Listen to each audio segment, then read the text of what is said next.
On this episode of Star Trek Universe, we have some great news about Star Trek Prodigy, worrisome news about Lower Decks, and we'll be reviewing 407 of Lower Decks, a few Badgeys more, right after these words from our mystery sponsors.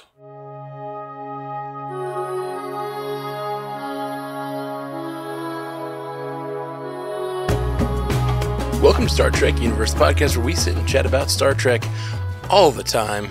My name's Matthew Carroll. I am David C. Roberson. Yes. Yes. I'm old Prospector Roberson. Peaches. What's going on, man? Not a lot, man. Yeah. Well, I'm excited about this episode of Lower Decks. It subverted my expectations, and I really enjoyed it. What do you think about this news of Prodigy, my friend? Tell us, what is the news? Well, the news is Star Trek Prodigy is relaunching on Netflix. I hear that. They're gonna put up the first season later this year. Oh, wow. And then coming in 2024, season 2. And that's all we know. Okay. I love it. I really love it. You know, I've been saying since they started doing the new era of Trek, since they started putting Klingon baby heads on screen, I've been saying that they should really do something to reach out to new Star Trek fans and create like a chance for children, especially, to get into this stuff that I love. And it's really cool that if they launch it correctly on Netflix, if they really push it, I feel like it has the chance to really grab new Trekkies, create new Trekkies. And the show is great. We both know that, but it's been sequestered on Paramount Plus. Netflix is a way wider audience. This is great news. I love it. Yeah, I think it's great news that we're getting more. I think it's a bit of a missed opportunity for Paramount Plus, but because I didn't see Prodigy really marketed very well. Right. The problem is Paramount Plus, yes, they have like SpongeBob SquarePants or something. They have kids programming, but I don't think people subscribe to Paramount Plus for kids programming. Maybe a few, but that's not the source for kids programming. Yeah. Tons of people would use Netflix as their kids programming. In my opinion, I agree it's a missed opportunity, but I think this was always the play. It's the Breaking Bad play. If you remember, like, Breaking Bad came out on AMC, was like a mildly successful show. Like, it wasn't, not really. It was like, whatever. It was intriguing. People liked it, but it wasn't big numbers. Then it came out on Netflix, and it wasn't until like season 2 or 3 that it started really getting traction, because then people started rewatching on Netflix and sharing it with their friends. What they should have done all along, and maybe they should be doing this with all the Trek, is releasing it on Paramount Plus for the diehards. Then 6 months later, as if it's going to, home video or whatever, releasing at least some portions of the stuff on, like Picard. Why not release Picard on Netflix and get the revenue from that and get, feed back into the whole system and bring in new people? And then when you get new diehards that want to see the stuff as it comes out, like us, we're going to get Paramount Plus. But they want that Paramount Plus money. Anyway, I think this is going to be great for the Star Trek ecosystem in general. I can see how it might turn into that. And I hope for the best for Star Trek. I just want people to embrace it. And, one of the big problems, and we'll talk about this here in a second as well, with the Lower Decks news, I am seeing like Trek diehards in my feeds and on my Twitter who are saying, oh, is Prodigy any good? Oh, is Lower Decks any good? I never watched it. I just kind of felt like it was a cartoon and I didn't care. It wasn't for them. And I get that. And I think like Star Trek, well, I don't even blame them. Star Trek decided to go the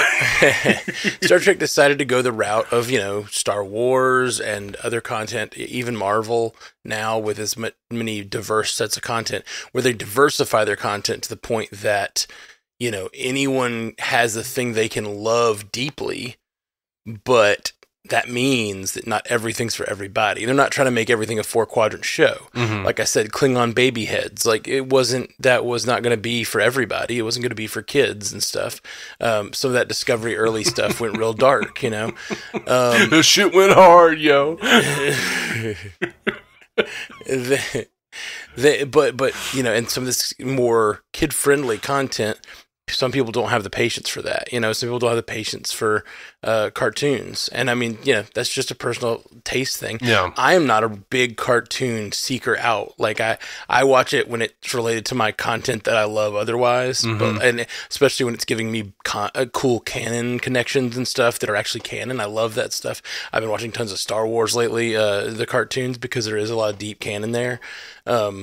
And now Star Trek is starting to do that, especially with Lower Decks, and Prodigy in a really cool way. I think Prodigy, like you've said in the past, is your favorite. I think that's like totally legitimate. I think it's such a good show, and it does hit on all those like emotional levels as well as the comedy and like it's a lot more like traditional Star Trek than Lower Decks is. Yeah, in a lot of ways, but it's also got its own flavor. Oh yeah. So I think my biggest issue is just the people who are unwilling to try, who are unwilling to like give it a tumble. And they claim to love Star Trek and they want to see more, but then they get mad when things are canceled. But they're like, "Well, I never watched it, but this is bullshit." I'm like, "What are you doing? What? Come on." Yeah. Yep.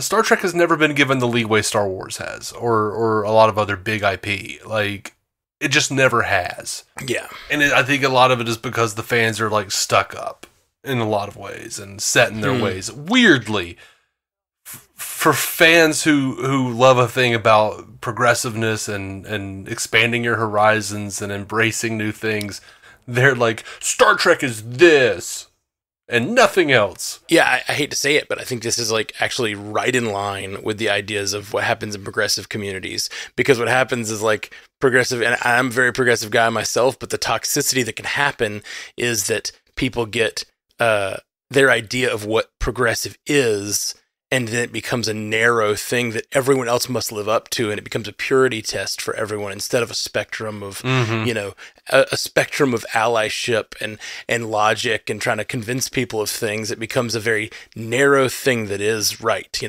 and so I think that happens to Star Trek. You come up with Star Trek and all these people are like, oh, Star Trek is this thing. And then when you try to expand it and create new types, it's like, oh, I don't know. I'm all into, infinite diversity and infinite combinations until you do that.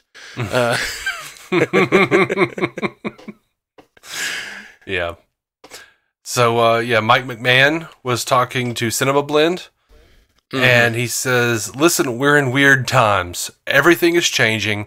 I think everything's going to continue to change. I would say nothing is safe. I don't have any bad news for anybody, but also I think you shouldn't assume that this stuff is going to stick around unless you vocally and watch it early on. I do not know if we're going to have another season after the season we're working on right now, which is season 5 of Lower Decks.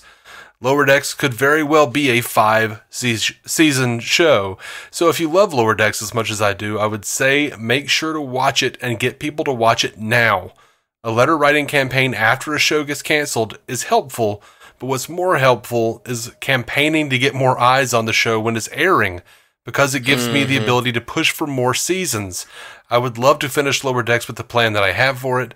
I would say take Prodigy, looking for a new network, and take a look at Picard being wrapped at season 3, and at Discovery wrapping as well. I would say read those as signs that if you want more Lower Decks, you should be vocal about it now and not wait. And that's what I'm saying. Like, right. Well, and he makes a great point, especially now we're watching season 4 of Lower Decks. And because animation has a much longer tail of content creation, if they don't get that, if they don't see the numbers in season 4 and they decide not to pull the trigger on renewal right away. It's going to be middle of season 5 before they get started, if they do decide to start. And then you get that thing where you've got like a delay of a year because they don't, it's like, it really is important even though they've got another season that's being worked on, like we could lose the next season by not supporting season 4. And that sucks. Or worse, we might be in a situation where there's like, you know what, we're just going to take it off the platform and shop it around and see if, maybe you'll see season 5 at some point if we can get it on Netflix or something. Well, and I think this is also, over on, I don't know if I've mentioned it much on this. We do a new show called Multiverse News here on the network where we talk news. And the thing that I have found like really crazy is that we're calling it the merge purge. And it's just like when all these companies are merging and they just get rid of a bunch of content on their platforms. Yeah. It's been happening a ton on all these different platforms, and it's evidence of the unsustainability of the current models of these streaming platforms, and the fact that they just are they're making too much content basically, and hopefully you can find the niches that work. But yeah, I just think that especially the way that Star Trek is making content, it needs to be more diverse in the eyeballs that it's collecting. And I think it would make more sense, honestly, if Star Trek wasn't sequestered behind Paramount Plus, if Star Trek was if Picard had come out on Netflix or on Amazon Prime or Hulu or any of the channels that like people have just because, it would have done better, and we would have had a more lively Star Trek conversation. We would have brought in more people to the Star Trek community, and we would have maybe seen more of that, and hopefully legacy will happen and we'll see even more of those stories. But yeah, I fear that it is, again, and we've been discussing this since we started this podcast, but like, I feel again, Star Trek is going to have like some casualties due to the format that it's on and the sort of, the times that are changing instead of even how good the content is, or even, it's more about, again, Paramount deciding to paywall things and try to put them behind come get UPN. It's just that old chestnut, man. How dare you make me think of that? It was a terrible time in our past. It was a terrible time.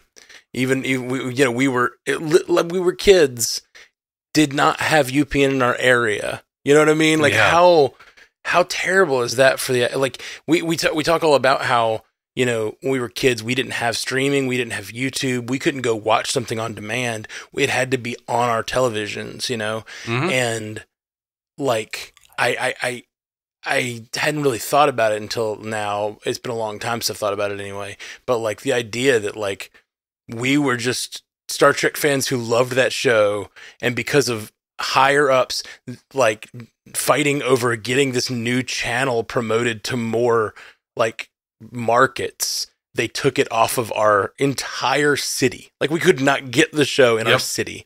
That's insanity. Yep. And yeah, it's just a different time, man. It's a different time, but they're still playing the same game by putting it all on Paramount Plus. And I've been saying that since the beginning, but I love that Paramount Plus affords them to make so many cool pieces of content, but I feel like there's got to be a better way to get it out there and fund it. And even if it, like we talked about, have it sequestered for a time, so you're capturing your Star Trek audience, but putting it out to the larger audience later. That's the way to go, man. Yeah. Of course, then a lot of the Star Trek fans that aren't even watching it now at all might just, they're going to be like, well, I can wait 6 months. You know what I mean? Like, I'll wait 6 months for it to come to Netflix, and then it's not being supported, blah, blah, blah. Yeah. I don't know. Anyway. Yeah, it's tough. And I get that, like, not everyone wants to, like, pony up for Paramount Plus when they've already got, like, 5 other streaming networks or whatever. And I think they are, the streaming platforms, they're still doing research and trying to figure out how to make all this work. Mm-hmm. And I think, selling it out licensing it out to other entities, other streaming platforms is a good way to get it out there. Right. You reach new eyeballs and you subsidize the content. Yeah. and give the streaming service some really interesting features. Give us lots of behind-the-scenes content for those diehards. Give us bonus scenes. Give us things like Short Trek. Make Short Treks the things that like things that are specific to the channel. Or give us like cool crossover movies or like interesting fill-in content, but the things you're trying to push and trying to like grow and make 7-year long series like they used to, we haven't had that happen yet in the new era. They're all ending before that happens. Discovery's gonna be 6, right? Discovery will be season 5 seasons by the end of this. Oh, thing. This is the 5th. Okay.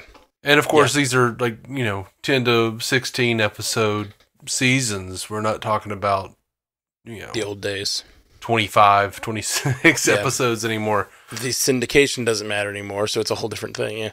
Well, I guess it can matter. It'd be, Yeah. That syndication money can be nice. It can. I could totally see Lower Decks moving on into doing like a TBS or something, being coming on after Family Guy or some shit. Dude, Adult Swim coming on right after Rick and Morty. Just go for it. You like that? Put on. This is the. I bet there's a ton of people who were idealistic and loved Star Trek as kids, and then now they like things like Rick and Morty. They're sort of challenging that idealism in them and stuff. Sort of now they're a little older and whatever. Like you put on Star Trek, they'd be interested in it. But the same kind of people who like Rick and Morty for the more pessimistic side of things are the exact type of people who probably grew up on Star Trek. The sort of like the logic puzzle of it all, the whatever. And you could totally see that doing great on Adult Swim or whatever. Absolutely. But it's funny because there for every logical understanding what world we live in Trekkie I feel like 10 Trekkies on the internet who think that we somehow this is a new thing and money was never an issue with Star Trek before, and now all of a sudden they're just being greedy and canceling things and keeping everything on one platform is the way to go, and they're the home of all Star Trek. It should be everything. And I'm like, we don't live in the 24th century on Earth. We live on Ferenginar. Mm-hmm. Absolutely. This is a business. Landlord cops, man. Landlord cops. This is a business, y'all. They have to make money, or we won't see Star Trek again. I know, it really is terrible. Okay, so those are our news pieces. Let's get into talking about this episode of Lower Decks. How about it? Sure, man. I mentioned it up top, but this episode, it got me, man. It got me. We have been speculating about these characters, all 3 of them teaming up to be some sort of, AI consortium that could come in and fight the Federation or something. And I've been loving that idea. I've been so into it. And then they did it to me in one episode. And I feel like they specifically were picking on me because I've been speculating that these 3 characters would team up to take on the Federation or something. The AIs, because they're great AI characters. I thought we already saw AGIMUS and Peanut Hamper meeting up, and we talked about Badgey and other possible AIs getting involved, and we saw the wall of AI. We're like, okay, but they did it to me, man. They made them characters with more fleshed out decision making, and they allowed freaking Badgey to freaking ascend. Basically, they took all 3 of those characters in separate storylines. So they didn't even put them together, but by putting them in the same episode, I feel like they were definitely telling me I was wrong. I feel like they specifically were talking to me in this episode. I realize that's a little narcissistic, but this exact kind of fan that I am was so speculative about these villains but then they did the Star Trek thing of they're not villains. They just had their own thing, and now they can be reformed. Peanut Hamper can just want to be with her family, and AGIMUS can fall in love, and it can cause him to make different decisions and be bored with conquering. He just wants to have a life and have a friend. And freaking Badgey, when given ultimate power, and ultimate knowledge, maybe he makes better decisions. It's just then decides to ascend rather than destroy. It's just such a great subversion of expectation. I love it so much. Cool, man. I'm glad you did. Yeah. What'd you think? There were some really fun moments for me, but I just didn't get into it very much. I think I was also really kind of banking on this idea of them teaming up and there being something really cool. While I enjoyed the episode, I was a little disappointed. But I appreciate it more thinking about it in the way you're talking about, with them subverting. I do like the idea that Mike McMahon is sitting around going, no, screw that guy specifically. We're going to prove him wrong. Well, and I'm joking about me, but I think there's a lot of people who are watching. I mean, the end of that episode, they set it up to be look at the two AIs teaming up with a wall of AIs, and then they had this other great AI character. So it was just this really easy thing to speculate about. So I know I'm not the only one out here who was talking about that. No. And so, I love, I just, and it's just so Star Trek. When Logicy, before he was unalived, when Logicy decided to give that speech, and he's no, they'll never trust us AIs, and Logicy's they can't unless we give them a chance to, and it was such a data and lore. It was just data and lore, and I loved it so much. I will say this, though. I do think this episode was, and this happens on Lower Decks, when they tell a story that's a little more complex and more of a real Star Trek story kind of thing, where they're really trying to give us a full fleshed out storyline. This was not a funny episode. I always try to take notes on funny lines. Yeah. And there's a few. There's not that many though. This is not a funny episode compared to most Lower Decks. But the few that I noticed were just really funny. Yeah. Like what? Okay. So as far as subverting expectations, we not only did they make us think not only did they subvert the idea that the AGIMUS, Peanut Hamper, and Badgey would someday team up, they subverted the entire wall of supervillains and had them in group therapy. One of my favorite things was Tyrannochillicus. And the therapist, he's what I've come to understand is that instead of organics, what I really need to subjugate is my feelings. And they're yes, Lord Tyrannochillicus, breakthroughs like this are why we do group therapy. And he goes, I have conquered self-doubt and seized personal growth. Yes, I loved that. And I loved the ending. I forget exactly what he asks AGIMUS. He says something can you teach me to be friendly or something like that? I forget. Yeah, something like that. So, and AGIMUS, and he says, I don't know, Tyrannochillicus, but I can try. It's just now we have, instead, it's just such a, again, the subversion of expectation. We end on the same freaking wall, but it's two AIs trying to encourage each other to be less evil. It's just so good, man. It's so funny. Yeah, that cracked me up. I loved Badgeys when he's attacking Cerritos and he's saying boop on the nose, all that shit. No, he's not saying boop. Is he? I think he's just saying on the nose, on the nose, on the nose. He keeps saying on the nose, and then they're on the Cerritos going, if he boops us one more time, we're done for, or something like that. Yeah, he's yelling boop. On the nose! Boop on the nose! I didn't hear him yell boop. Okay. And Shax goes, he's bypassing our shields. We can't take any more boops. The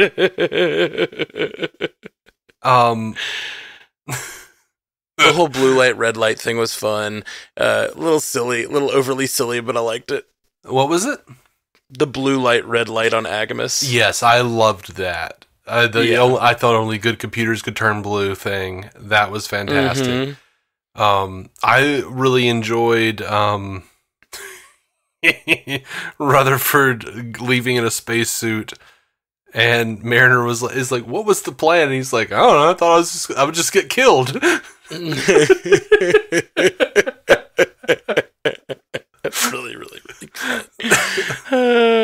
There were a few really good bits. Oh, for sure. For sure. I just didn't think it was as rife with comedy as normal, but it's because it's sharing time with a lot of like personal growth for the computers. Yeah. I just love it. I love it so much. Just the whole existence of Goodgy.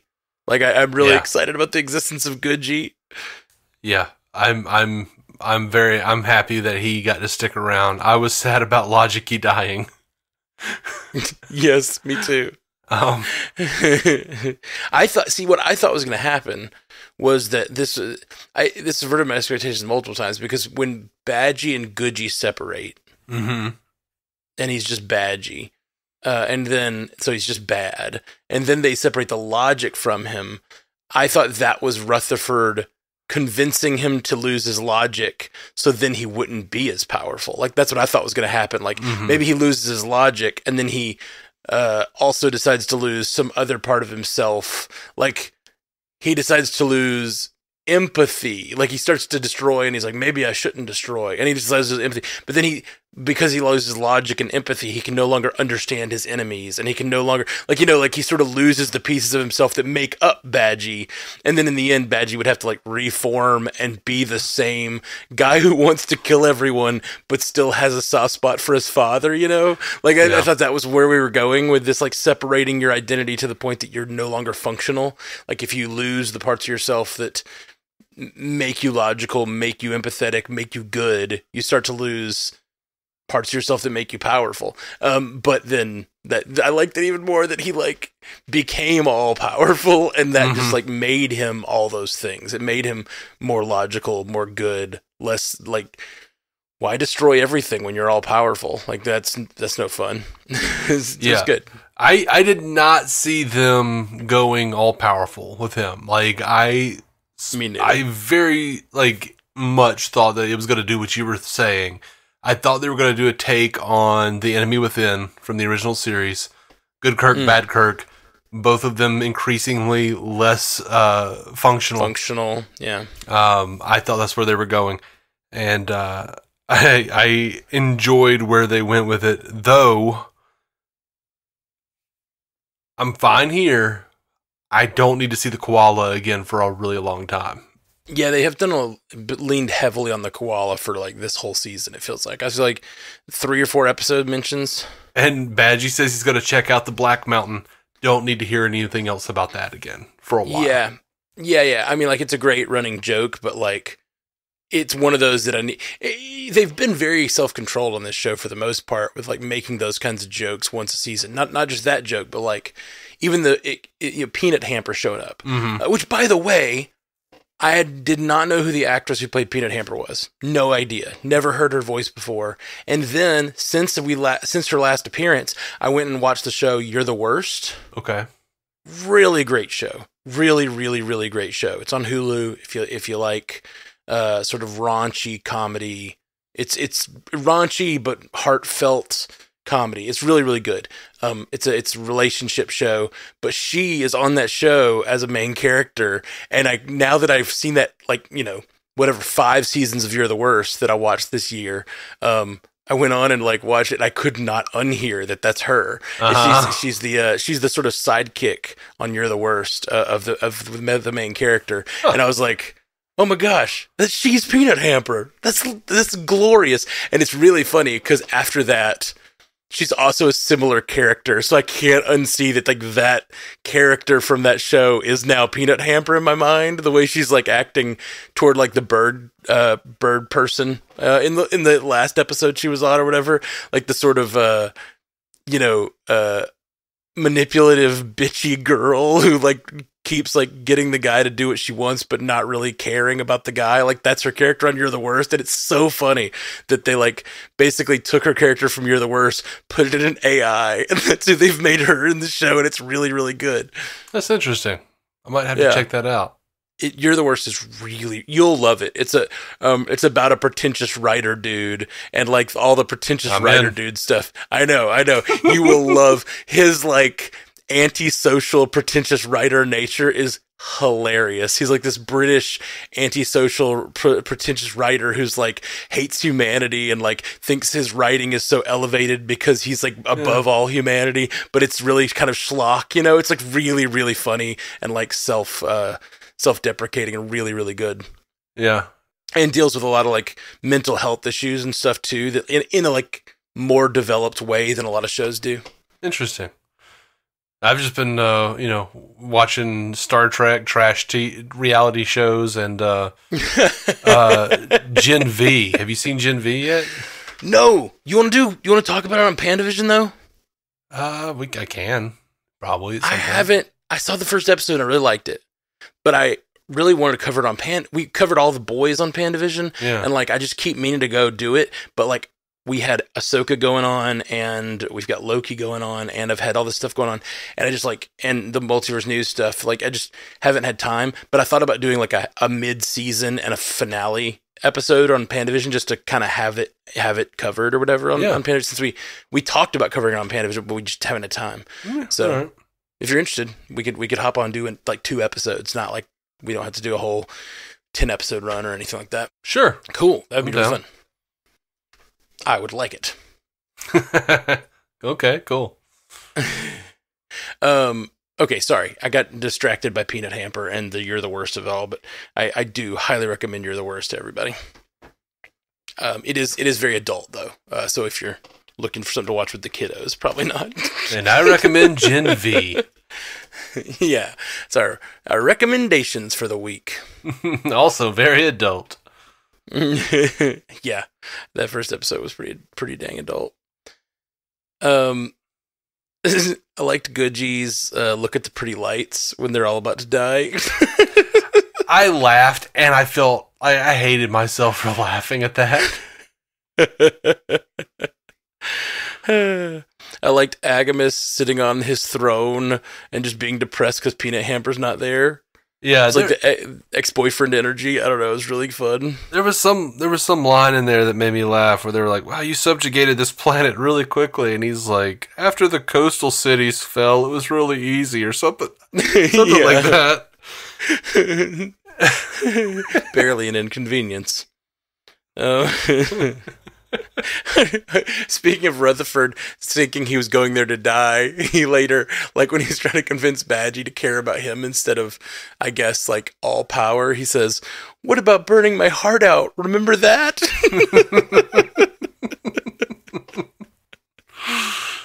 And the final thing I have in my notes, which I really liked, was in the end, they've got Goodgie, and he's the AI, and they're like, or the AI targeting system, and he seems like a good guy, but then he has that shock, and he goes into loading, and his loading face is just so sour. Like, he's still Goodgie, but, like, he's got a really scary loading face, and I thought that was a funny gag.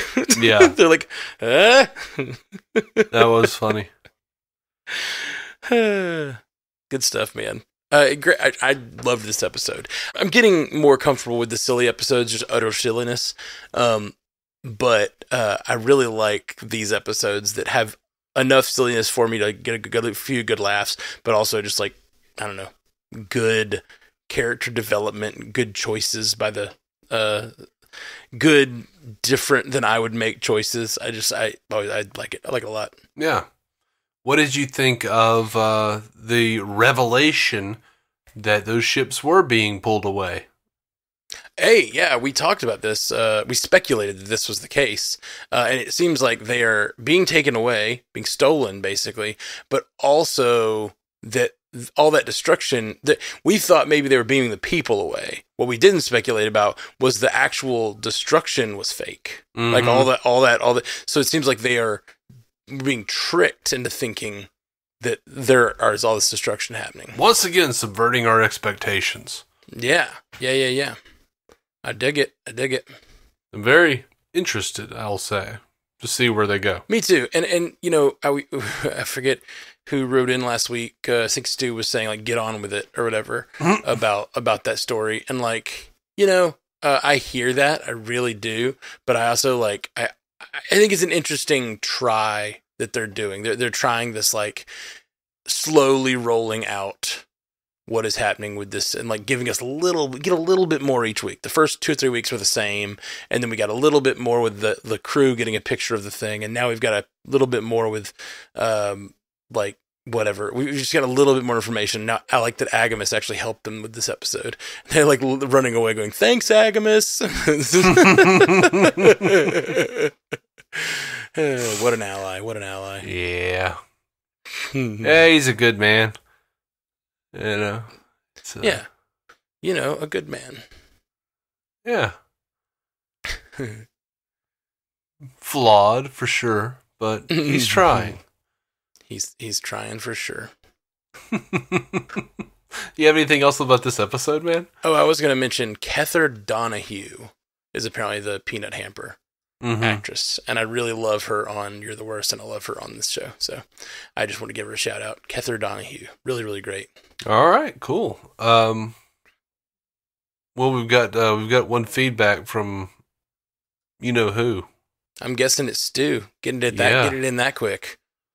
Yeah, I think Stu actually writes these while they're producing the episodes.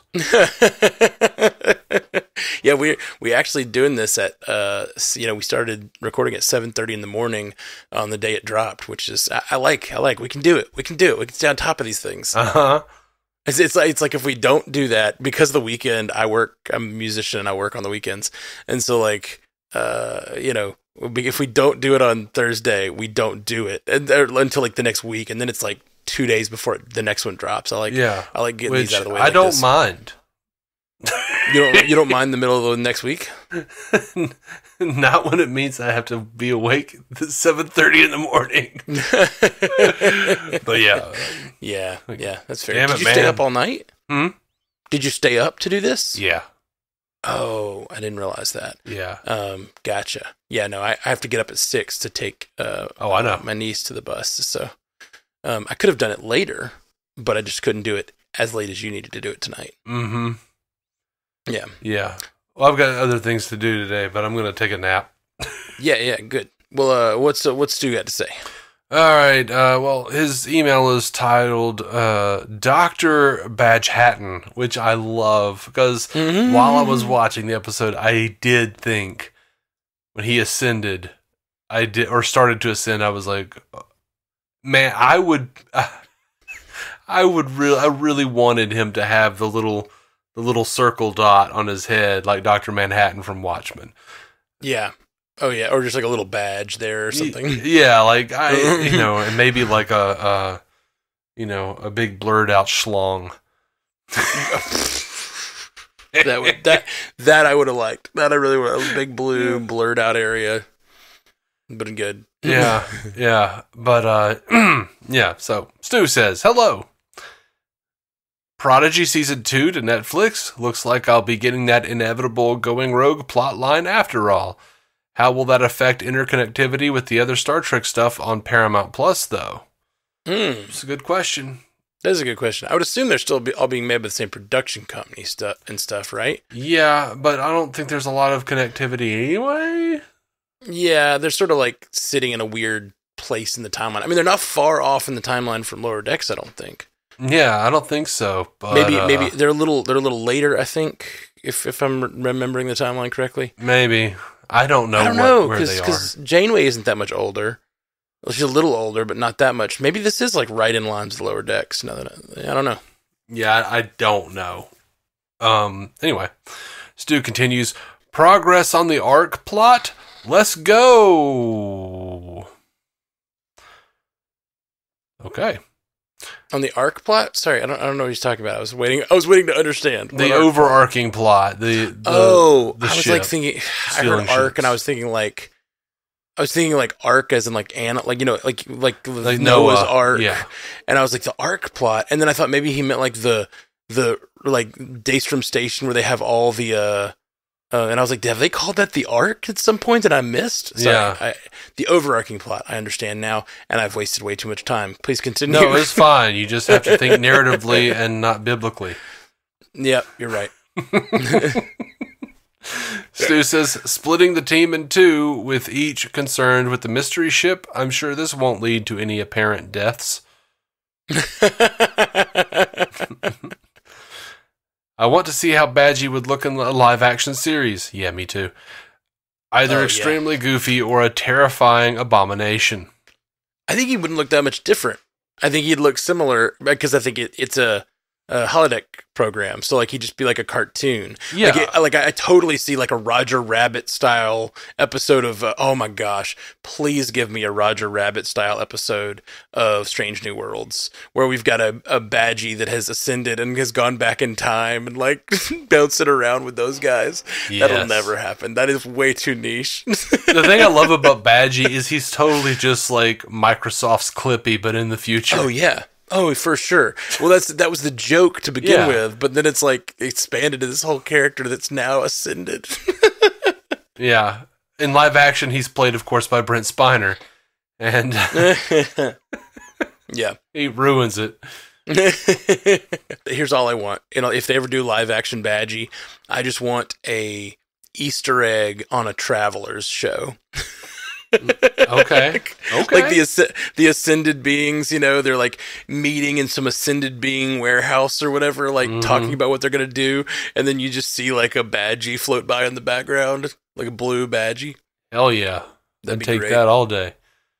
But by the way, notice that when Badgey when he ascended, he became blue, just like when AGIMUS ascended, he became blue as well.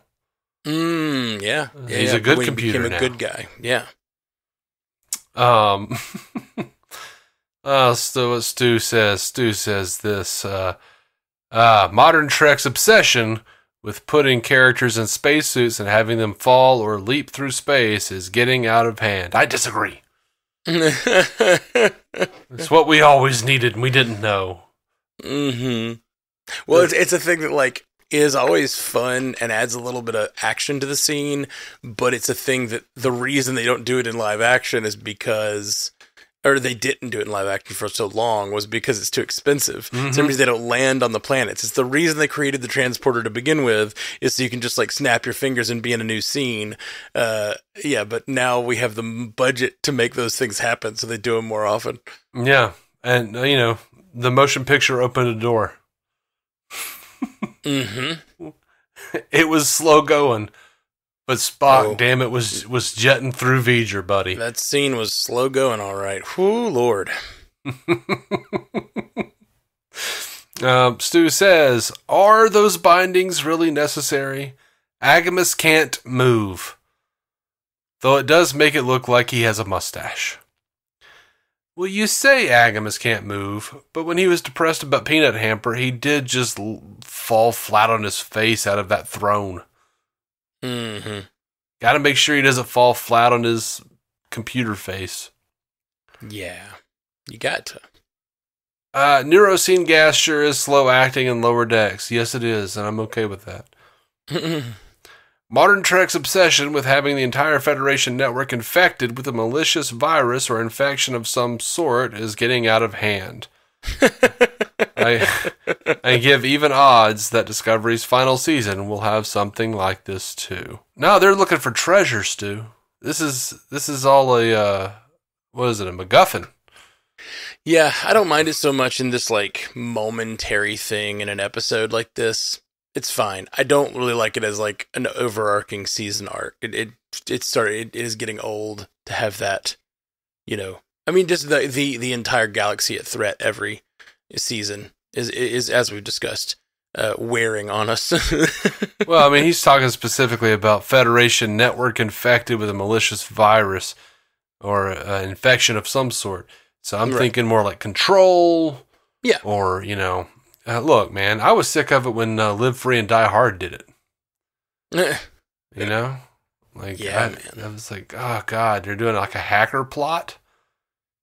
And I was especially sick of it by the time Johnny Depp's Transcendence happened. That was a terrible film. Indeed. He was basically Badgey. He just uploaded his brain to the internet. All right. And ended the world. It was terrible. Never seen it. Don't.